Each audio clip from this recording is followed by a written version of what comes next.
Well, I'm Mary Jean, and this is my husband, Gordon. I think we've met most of you. But this trip that we were able to take this fall, it was in September, was something that we wanted to do for about 20 years. And when Gordon and I were first dating back in 2000, he spoke very lovingly about Pendleton, Oregon, and about the Roundup Rodeo. And he said, I'm going to take you there one day. So 20 years later, we had tickets to go in 2020, and it had been canceled. And the only other time it had been canceled was during World War II. So we had to wait until this fall to go. And Gordon planned an incredible trip for us that took over 3 weeks, I guess. Yep. And he had the idea to pick up journals for us.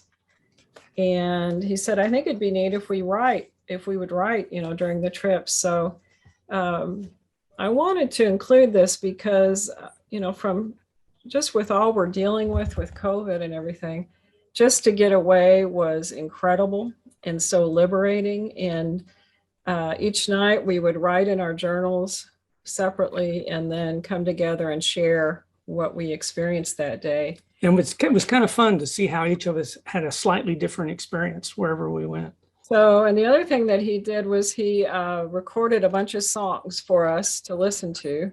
So we never turned on the radio the whole 3 weeks. We only watched the news, I think, maybe once or twice. So we really felt like we were out there. And there's no better place to go out there, I think, than the West. So this was our trip. Yep. So we hit the road, and our first stop, well, this is the trip that we took was we started in Kansas City. We went up to Sioux Falls and went across South Dakota, Wyoming, Idaho to Pendleton, Oregon in the northwest corner. I actually used to live and work in Pendleton, and my daughter was born there. So I had a real reason to try to get back. But we went through Sioux Falls, and we discovered that there's a reason they call it Sioux Falls. There is the Sioux Falls on the Big Sioux River, and this is in a park right off downtown. I mean, it's a walking distance from downtown. This big waterfall and the river and the old mill ruins there, and a big beautiful park. It was really kind of interesting to see. And just about an hour down the road from there is Mitchell, South Dakota, and the Corn Palace.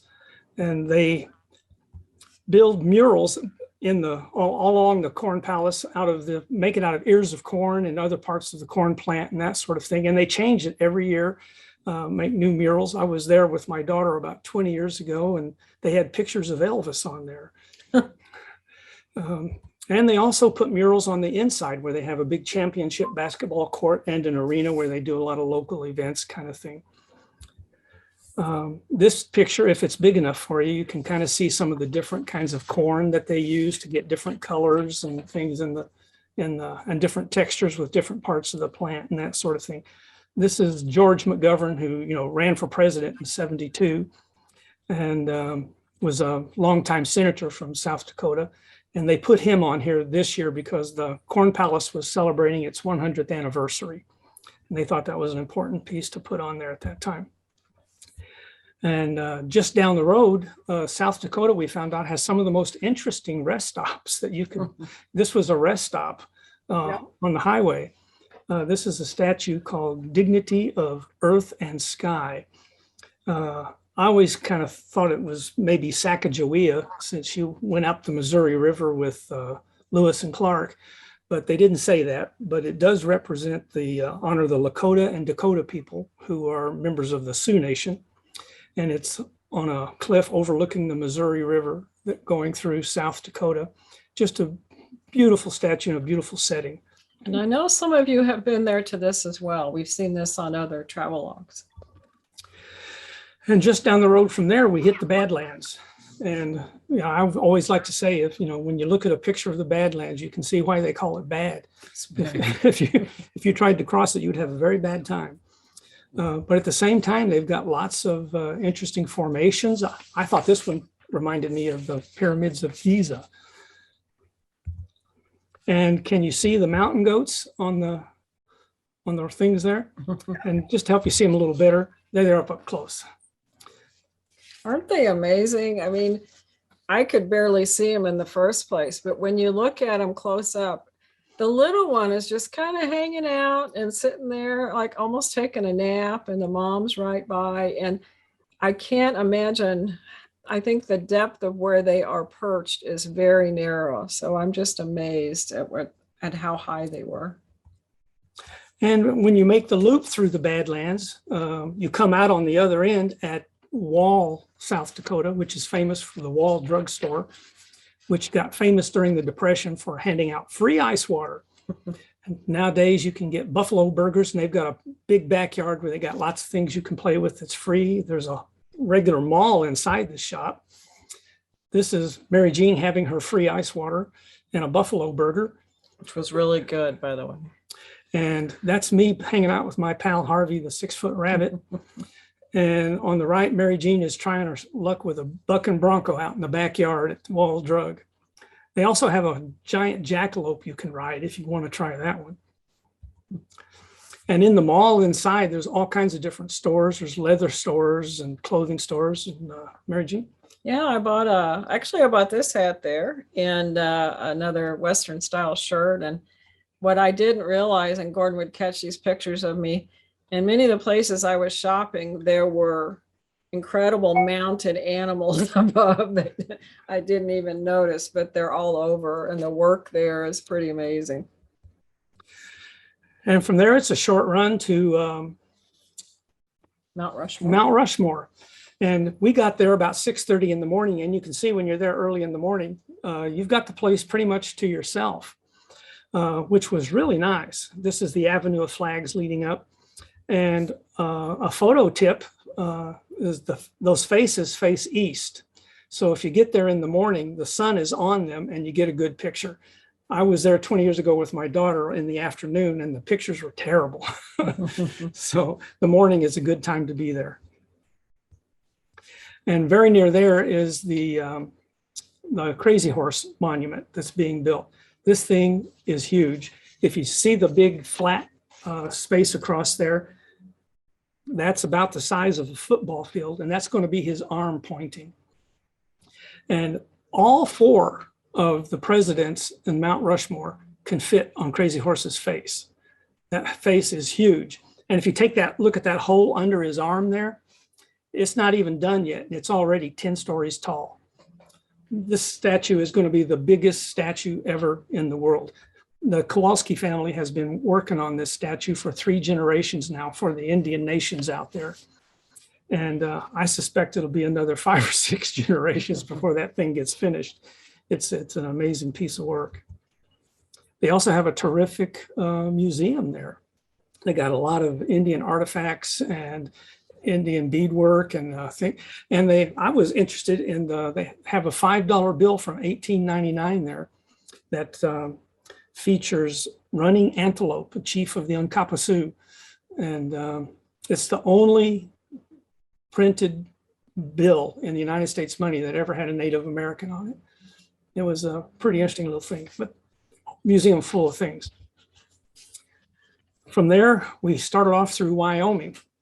And this picture is an example of the open range in Wyoming. We had to stop to let the sheep cross the road because they don't open range. The whole point is they don't fence the animals in anywhere. In fact, if there's a place you don't like, if you don't want the animals on your land, it's your responsibility to fence them out. The person who owns the animals does not have to build a fence to keep them in. That's the definition of open range. And here they were stopping traffic, crossing the road. We felt like we were back in Ireland, which would happen a lot with the sheep. And in Cody, Wyoming, we went to Irma's Hotel Restaurant, and highly recommend that you make sure you make a stop there if you're ever in Cody. That cabinet you see in the background there was a gift to Buffalo Bill from Queen Victoria after he took his Wild West show to Europe. And the guy in the cowboy hat there, which looks a lot like mine, I thought he had pretty good taste in hats. was a real character, but he was the maitre d' who would seat you in the restaurant. And he was a real character. He was fun to be around. And I hate to say it, after 30 years of living in Kansas City, but that prime rib you see in the left-hand side there, that was the best prime rib I've ever eaten. I've not gotten a better one in Kansas City. And he gave me a bite, so I can testify. It was really good. And all of the booths had a little horned buffalo on them, so you could have a place to hang your hat. Yeah. Then we went to Yellowstone. And of course, people go to Yellowstone for the animals. We had been there less than an hour when we came upon this grizzly sow and her cub looking for food out near the lake, on the lake shore. We were probably about 100 yards away at that time. And that's really as close as the regulations in Yellowstone will allow you to get. If you try to get closer, you can get arrested, fined, banned for life. And if they don't do all that to you, it's only because the grizzly bear ate you. So they really strongly recommend you stay away from the animals. And we did. I had a long lens and got that picture. Buffalo is the other reason people like to go to Yellowstone. And those things, tell them about coming in. Oh, that was just amazing. There was, as soon as we drove inside the park, there was this solitary buffalo that came alongside our car. It was like he was the greeter. And if we had opened the window, we could have reached out and touched him. It was that close. But it was, I don't know, it was almost like a spiritual feeling to have him there. And then the odd thing was the day we left, another solitary buffalo came by our car again, as if to say goodbye. And it was just kind of special. I still think it was the same one. Yeah. And he's going to miss this or something. Yeah, maybe. Yeah. When you first entered, we entered from the east side of Yellowstone. And one of the first things you come to is Sylvan Lake, which is this lake in this picture. It's also the lake behind us here on the backdrop. And it's just a stunningly beautiful thing. When I first saw it, the first thing that popped into my head was it looked like a Bob Ross painting. But the park is really a working park. Here's a fellow who was fishing out at Nez Perce Creek. They have salmon in the creek there. But I thought it was interesting too. 30 years ago was the Great Yellowstone Fire. And here it is 30 years later, and you still find these places where standing burned charred timber is there, and the trees are just now starting to make a comeback. And it's been 30 years since that fire out there. Then, of course, one of the other reasons people go to Yellowstone is the geothermal events and the sites they have out there. This is a place called the Opal Pool. The temperature in that water is about 200 degrees. You can see the minerals leaching out, making all the colors. And it was a beautiful day, the day we were there. It was about 70 degrees until we walked past this place. The water is hot, the steam coming off of it. And I swear the temperature around there was closer to 90 or 95 degrees. It was very hot walking through there. You can really see the mineral colors that are leaching out of the rocks and such.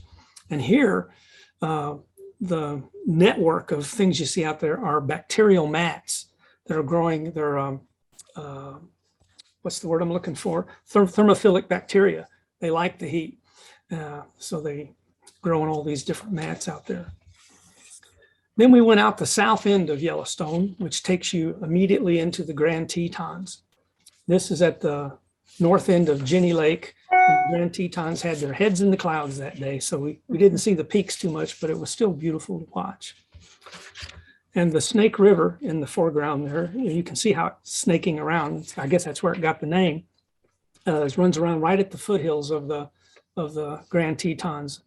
And this actually was taken at a place where Ansel Adams took one of his most famous pictures of the Tetons. My picture wasn't as good as his, I'll admit to it.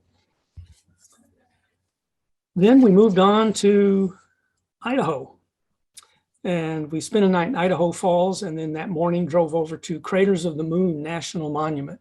And this is a place where there's something like more than 4,000 acres of lava flow that flowed about 2,000 years ago.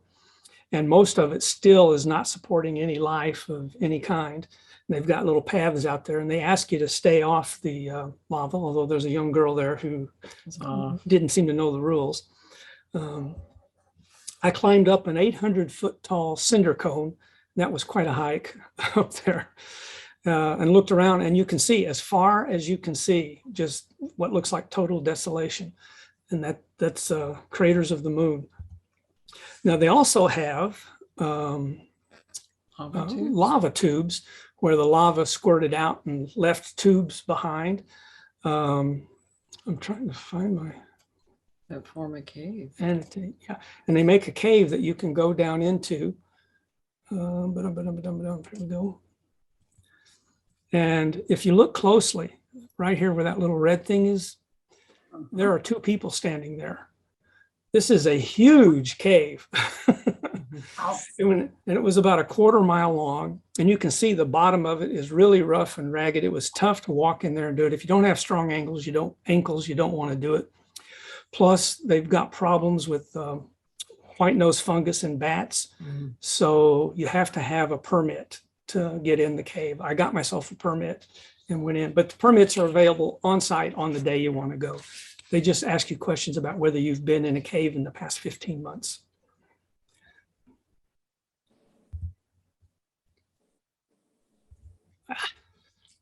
Get my mouse back there.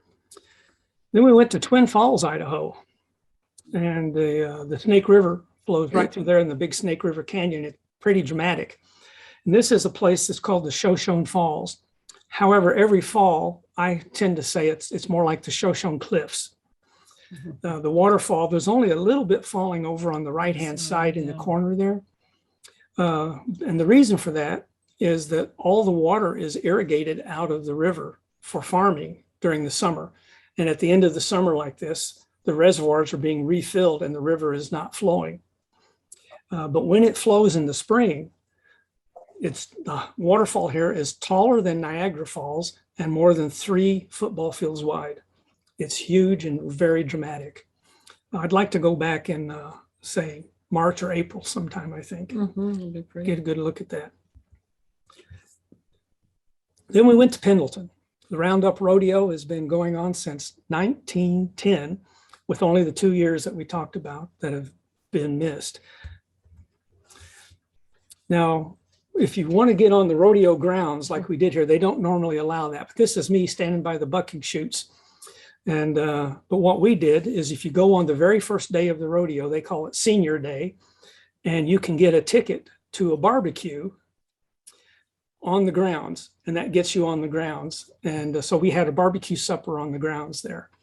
And Mary Jean took this picture of me pretending to be a cowboy. You'll notice the signs there, Pendleton Roundup on those gates. The next sign says Letterbuck. Yeah, and that's the Pendleton Roundup Rodeo motto. And when I was living out there, I picked that up. And now when people say, "Are you ready for something?" I say, "Letterbuck." I'm too Pendleton. Now, in between the races, in between the bucking events and such, and they do all kinds of events. And you'll notice too that they've got a grass infield out there. They're the only major rodeo in the country that has a grass infield. And the reason they have a grass infield is that the high school plays football there. but the horses and the cattle, they tear that thing up, something fierce during the rodeo. But this, between the events, they had a bareback wild horse race with the native tribes there. I don't know if you can hear the sound or not. No. Nope. No. Okay. I It's tried. loud. A lot of cheering. So you want to explain what that event is? So it's the wild horse bareback riding event. And all of these teams of 4 horses, they compete in a relay race on horses that are barely trained, ride them bareback as fast as they can around the race. And people do get hurt on this. In fact, we saw a guy carried off the field on this. Yeah. It was so exciting though. Now, one of the really great things about the Roundup Rodeo is that they have a long-standing relationship with tribes that live on the Umatilla Indian Reservation right next to Pendleton. It comes right up to the city limits on Pendleton. It's called the Confederated Tribes of the Umatilla Indian Reservation. And it involves the Umatilla, Cayuse, and Walla Walla tribes. Well, you can tell about the. Well, I read some information about these princesses that are chosen to represent different areas each year at the rodeo. And their background is very interesting. They have to have ancestry to some of these tribes. They also have to be very service oriented and done projects in their community. It's kind of like being an Eagle Scout almost. It really is. I mean, the stakes are high for what they have to accomplish, beyond the fact that they are wonderful ambassadors and the way they represented their tribes. They were just beautifully dressed and wonderful ambassadors. And they've had this relationship since the very first rodeo in 1910. And in between events, you can see in the upper right-hand corner, they come out and they demonstrate some of their Indian dancing, and that's their regular spiritual dancing and also the fancy dancing and their drumming. And in a park right next to the rodeo, you can see in the middle picture there, they have vendors, native vendors and that sort of thing. They also, behind the rodeo grounds, they have a teepee encampment where Indians come in from all over the Northwest to do this, not just from the Umatilla Indian Reservation. And you are welcome to walk through there and talk to anybody or whatever, you know, and it's a really interesting thing they do. And one of the ways they get people to do it is everybody who puts up a teepee gets a free ticket to the rodeo. And by the way, can you catch in this picture what gives it away that this is during COVID? Oh, Right next to the first teepee there. See the hand sanitizer thing? Yeah. Kind of ruined the effect a little Yeah, there, it's not as if. But they also have this thing that they do after the rodeo every night called the Happy Canyon Show. And it's a Wild West show. And it is America's longest running, continuously running Wild West show. And it is the official outdoor Wild West show pageant of Oregon. And you can see this big outdoor arena that it appears in. It's not the same arena as the rodeo. They got their own arena just nearby. And you see that big backdrop behind them. Well, that's not just a backdrop. That's a 3-layer stage. If you look at the second layer up, those teepees up there, they actually have scenes in the show where people ride horses across there. And then the third layer up there, they have people speaking and doing sign language and things up in the top cave and parts up there. That's 3 stories high. This is an enormous stage and set. They also have a part of it where there's a gunfight or something. And a person dives from, I think, that second layer down into water, which is pretty thrilling when you're in the audience. Yeah, and they have a secret passage in there that they swim out so that it looks like they died and stayed in the pool. Yeah. Well, and this is actually from the finale of the Happy Canyon show. And this is kind of illustrates the tribal partnership that they have. The lady on the left is one of the princesses, and she's holding the flag of the Umatilla Indian Reservation. The young chief in the middle is holding the American flag, and the cowboy on the right is holding the Oregon state flag. And what's interesting about this thing that they put on is that the point of views that are shared in this Wild West show are equally shared between the white perspective and the native perspective. And the natives tell their story, and they tell the story of how bitter it is with the genocide and the broken treaties and all the things that happened to them. And you hear the story firsthand from the natives themselves. So it's really interesting that they have that kind of partnership to get that story told from both sides. We always say when you're in Pendleton, you have to look like you're from Pendleton. So we dressed her up and went to Hamley's Western Store, where they started making saddles in Hamley's store back in the 1870s, and they're still making saddles there today in a little shop in the back. They also have added now a steakhouse, which had a very good filet mignon, and a saloon. And that statue on the right, that's life-size horse sticking up there, towering over you when you're walking through the store, and it's almost feels dangerous to be walking by there. This is the Pendleton Woolen Mill. This is where the famous Pendleton woolen blankets and shirts, and I'm wearing a Pendleton wool shirt right now. This is where it all started right here, and they're still making blankets in there. They make the beautiful Indian design blankets, and they also make camp blankets and things there. Now I have to tell you, the reason I'm holding my hands up funny in this picture is that when my daughter was 9 months old, we took her out and set her on a blanket in that very spot to take her picture she was on a Pendleton wool blanket. And we took her picture and that she was sitting there holding her hands like that. So I took this picture for my daughter so she could see me doing what she did. Now near Pendleton, in a place called Hermiston and Umatilla, that's a little bitty town right on the Columbia River, is Hat Rock State Park. And you can see they got their own miniature little Devil's Tower there. And this is an inlet from the Columbia River in the park. And there's also a cliff you can walk up to. It's a very short walk, very easy to do, overlooking the Columbia River. And I was drawn to the water, and I was up there kind of looking over the edge, and the water is so mesmerizing. And I was just kind of, and Gordon all of a sudden he goes, "Mary Jean, get away from the edge."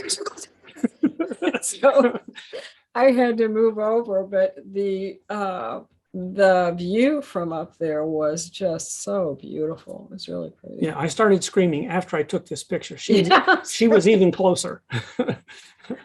And you can see you got a picture first. I noticed. Yeah. I could have fallen and yeah. And you can see she's high. That little black speck in the middle of the river is a bird flying below her.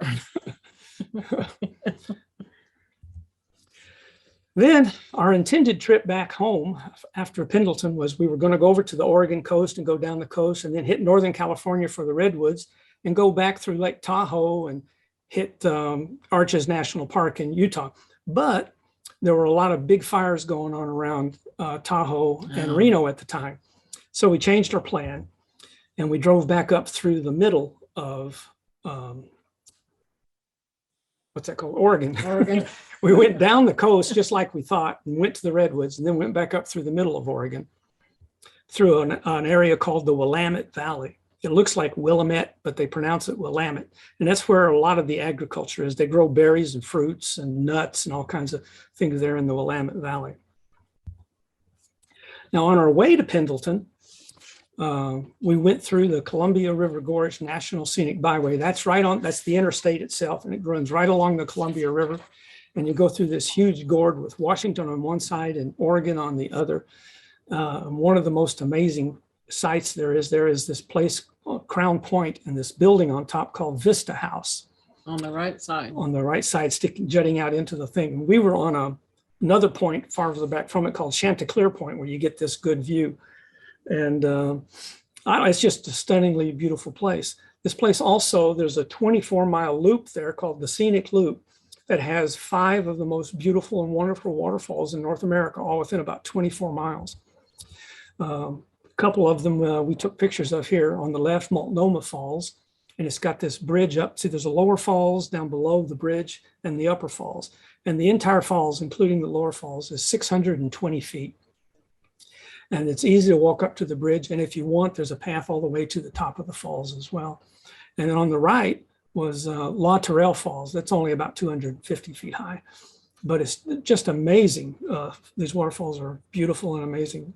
And at that stop, I'll just add, they had a wonderful coffee place, which was great as a rest stop to get coffee there, really nice coffee. And it was just a fun place to play. You can see in this next video what it's like to be down there. And you can see that the bottom of this is a 249-foot tall La Tourelle Falls. You can see by the time it hits that rock on the bottom, it's practically just mist. And on the Multnomah Falls, it pretty much is just mist by the time it hits the bottom. Whoa! Then we went down the Oregon coast, and they're famous for a lot of their haystack rocks, they call them. And there's a couple of them in the upper right corner there, and a lot of rocks down the coast. One of the beautiful things about the Oregon coast is that there's no private ownership on the coast. It's all public land. So if you see it and you like it and you can get to it without killing yourself, you're welcome to it. Some of it's pretty hard to get to. We also went to the Oregon Dunes. That's a huge area of just huge sand dunes that make about a mile or 2 mile wide area between the sea and the roads.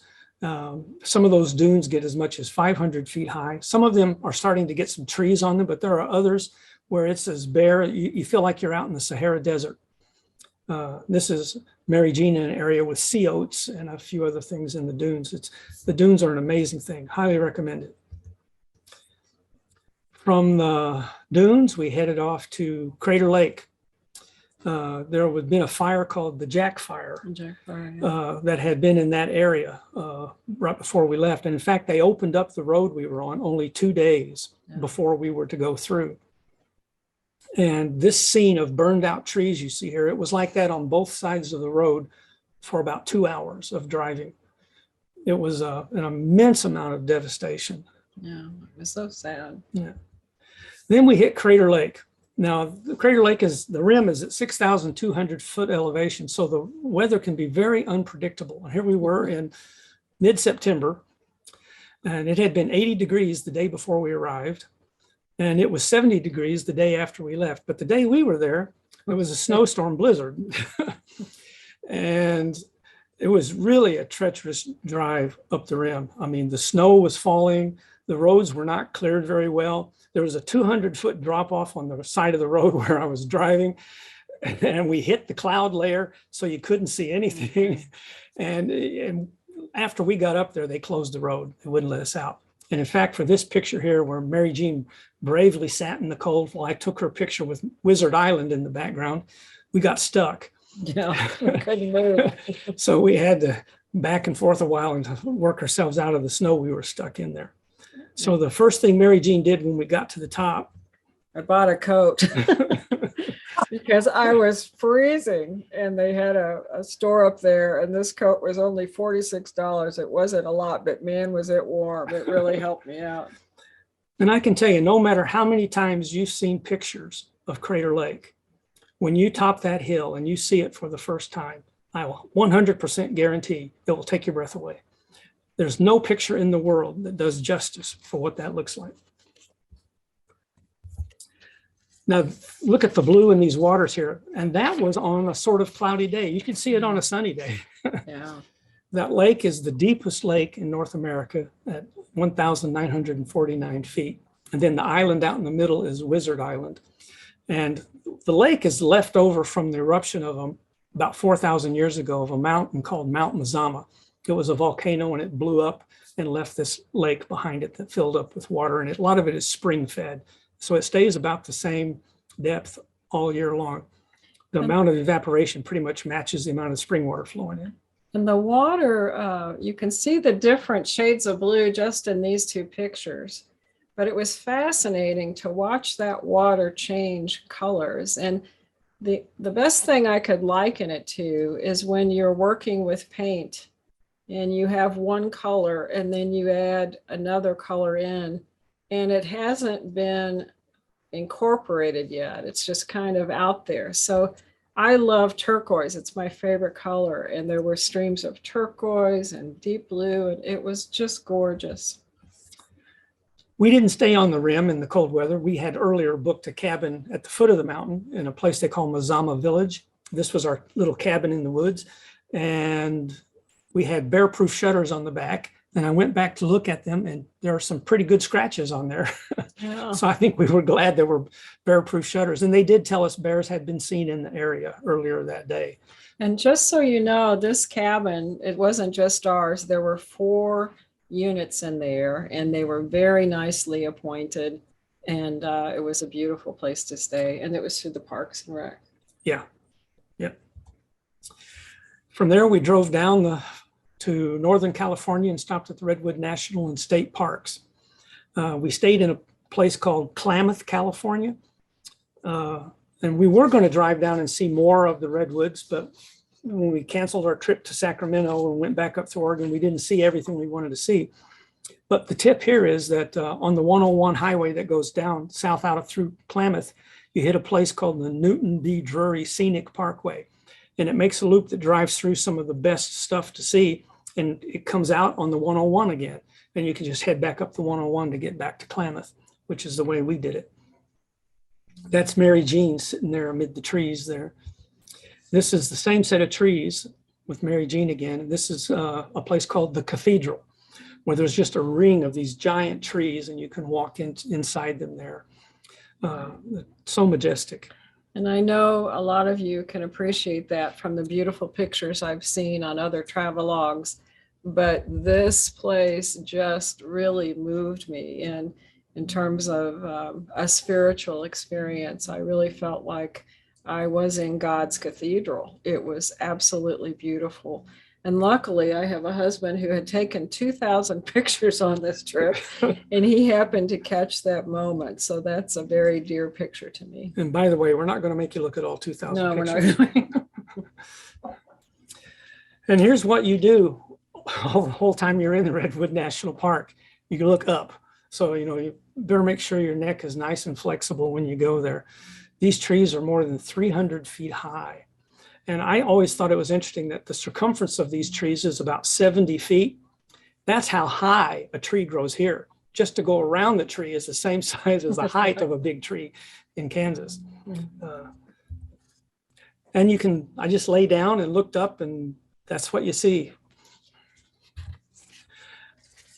I was a little upset when I saw this for multiple reasons. This was across from our motel. And this is Paul Bunyan and Babe the Blue Ox. Paul Bunyan is from Minnesota. And in fact, his footprints are what created the 10,000 lakes of Minnesota. Now, I lived in Minnesota for a while too, so I have a right to be upset about this.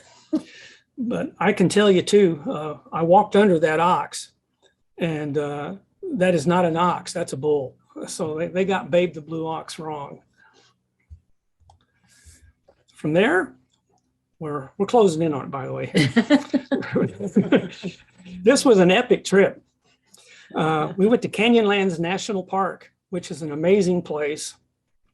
There are 4 districts there, and we went to the district called Island in the Sky, and the 4 are not connected, so you have to leave one, drive all the way around the others. So we just went to the one, Island in the Sky.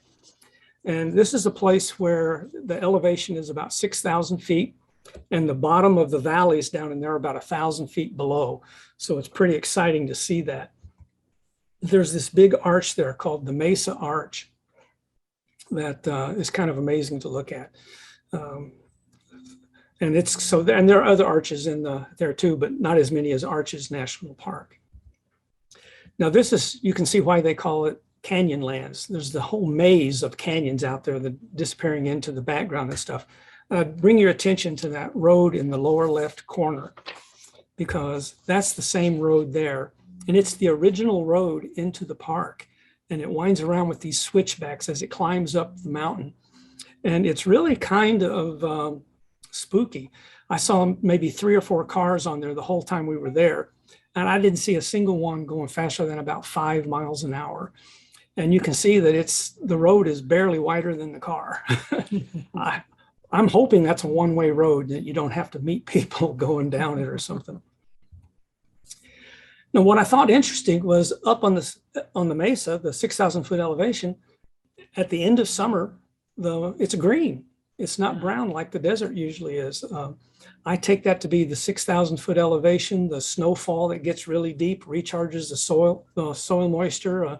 Probably a very short summer season there because it's so high. But it was amazing to me to see that green pasture, and there were people pasturing cattle out there. Yeah. And then right next door to Canyonlands is Arches National Park. This is a place called Park Avenue, because it looks like skyscrapers on a street in New York. And might not believe it, but one of those little black dots down in the foreground down there is a hiker. This is a very big thing. Yeah, you're going to have a hard time seeing it. But this was, get there early, don't you? Yeah, the thing about Arches, there are so many people going to Arches now that they've started taking reservations. I heard not too long ago. When we were there, they weren't doing reservations. But if you got there after 8 o'clock, you would have an hour to 2 hour wait to get in, and sometimes more because they would wait until somebody left to let somebody else in. Yeah. But when I was there, I just went about dinner time. And a lot of people had left to go to dinner, and I went straight in. But that also shortened my time that I could spend there. But I did get a chance to go by things like Balanced Rock. And I had been there with my daughter 20 years ago when I took her on a big trip out west. And we went to see a lot of, and there's so many arches there. And some of them are as long as football fields. They're amazing arches to go see there. But when we were there, we did not go see the Delicate Arch, which is when you and your Willow were there. When Will and I were there, we did not go see the Delicate Arch. So I was determined to go to it this time. So I used all of my time to hike out to Delicate Arch. It's about 1.5 miles out to the Delicate Arch. And it's really rough hiking, by the way. If you don't have good, strong ankles, don't recommend it. There's lots of places where you're walking on uneven rocks. There's a place where you walk across bare rock and it's like, where'd the trail go? There's places where you're walking on a ledge overlooking a sizable fall, and the two people can't pass and meet each other shoulder to shoulder. Somebody has to get up against the wall, things like that. You can see how big the arch is, though. There's a woman lying down there at the bottom, getting ready to take a picture of the bottom of the arch. On the left side there. And on the left side of the arch, at the base of the arch. So the Delicate Arch is just really a great thing to get to, but it is very hard to get to. I'm glad I didn't wait until I was a little older. On the trip home, we had a stop in Colorado Springs. Our intent was to avoid Denver, so that's what we did. I can tell you the traffic on the way to Colorado Springs is just as bad as anything you'll see in Denver. So that isn't necessarily a good strategy. But on the way out, these pronghorn antelope came out to say goodbye to us, which was kind of nice. Yeah, that's really neat. And then we hit Colorado on I-70, and this was a rest stop on I-70 in Colorado. They even had a little beach there as a takeout point for people who were kayaking down the White River. And they had a building there for the rest stop that actually had a plaque on it for having won awards for civil engineering. Yeah. So it was kind of a very interesting rest stop. Then we hit Kansas. And in the upper right-hand corner there, you can see that we were in the rest stop when you cross over into Kansas. And it was actually a pretty good rest stop. It was huge, lots of literature, and people there. It was just, I was surprised. It was a really good rest stop. And then we went to Hayes, and we went to the Sternberg Museum of Natural History, which is a very interesting museum. It's run by Fort Hays State University. It's filled with student workers who work there. They have animatronic dinosaurs and a walk where you can kind of walk through time. You start in the Cretaceous Sea and you walk up out of the sea and into the dinosaurs on the land. And, it's just a very interesting thing. And they have one of the most famous fossils in the world there, called the fish within a fish. And they say it's the world's most photographed fossil. So we helped them out by letting them add one more fossil picture to their count. And that is what we did in a whirlwind tour of 3 weeks on the road. Do you have any questions? Oh, that was great. Oh, Yeah, that was really nice. thank you. Beautiful pictures. Thank Yeah, you I so took much. 2,000 pictures. I have about 500 that I kept in my Google pictures.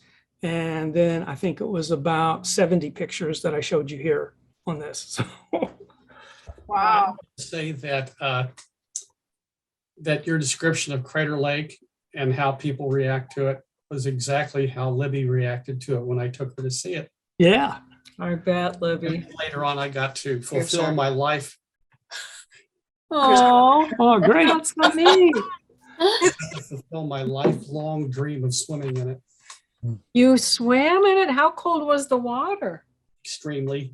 50. I would say unbearably. I stayed in it about 17 seconds. Yeah. Wow, but you, Long enough to float free from the dock, get a picture taken to prove I was there. But I've been wanting to do that since I was 11. The last time I sounds like Gordon, yeah. Well, that water is so cold that if you're in it for 45 seconds or more, you're suffering hypothermia. You're talking about Crater Lake. When's the best time to go there where you don't have the possibility of a snowstorm? The couple of times that I went that Mary Jean and I didn't go, it was late August. Most of the kids were back in school. The summer rush was mostly over. and the temperatures were in the 70s, and it was stunningly beautiful. It's a desert, so you rarely are going to get rain at that time of year or anything. So you think that's the best time to go without? I think the second half of August is a great time to be there. And if you, and maybe right after Labor Day, but Mhm. it's safer to be there in the last 2 weeks of August, I think. Mhm. I like the pictures of Canyonlands and what was the other one? It was adjacent to it. Arches. Arches, yeah. We haven't made it there yet. That's a goal to get out to that area. Yeah, you really want to spend a whole day in Arches because they got some trails you can walk that take you out past a lot of just amazing arches. I took pictures of my daughter with arches, and like I said, there's one that's the length of a football field. There's another one that's just a great big, huge horseshoe looking thing that's like, it dwarfs people who stand under it. And there are little things, little arches here and there.